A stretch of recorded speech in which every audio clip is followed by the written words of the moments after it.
Hi, I'm Scott Shellady here in London for Traders Exclusive. What I like to do with y'all is really kind of go through what the television shows have asked me to talk about. Again, I've done a lot of Fox this week. I'm about to go to CNN after this. I've got some more to do tomorrow.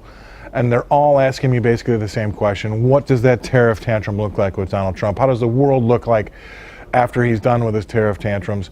And where does the U.S. economy go from here against the rest of the world's economies? And here's my simple take. I don't think this is going to be something that's going to last a very long time.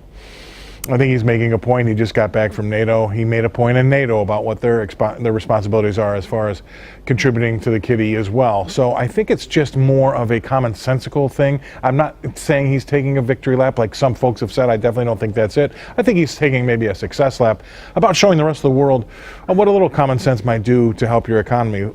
Lower regulation, cut taxes, and the likes. Give a lot of folks some confidence going forward where your CEOs can then go out and spend. So that's really what I've been talking about to most of the headlining channels.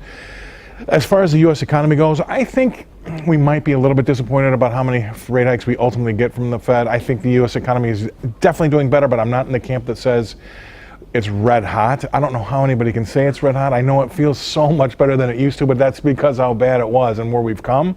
But we're still not really killing it yet. And we've got a 3.8 to 4% unemployment rate. But here's what worries me, right?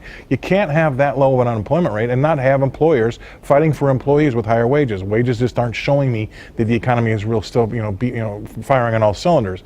And again, we're going to have to get another read of GDP here, and it's supposed to be good. But all I have to say is it better be good. Because you can't have a low unemployment rate like that and still have a GDP languishing at 2%, right? So those two things really don't add up to me. And what I say is this. Yes, it's doing better, but I think it's a lot more fragile than folks think it is. And it'll be interesting to see how those tariff talks and the tariff tantrum that we have going on with China and the EU start to affect the global economy, and then maybe a global slowdown, and what that does to the U.S., who is right now doing the best out of all the other big economies out there. So that's really what we've been talking about. It's a mouthful, but it's also pretty interesting, and it's going to change from one day to the next, and it'll definitely change from when I see you next week. I'm Scott Shellady here in London for Traders Exclusive. Have a good one.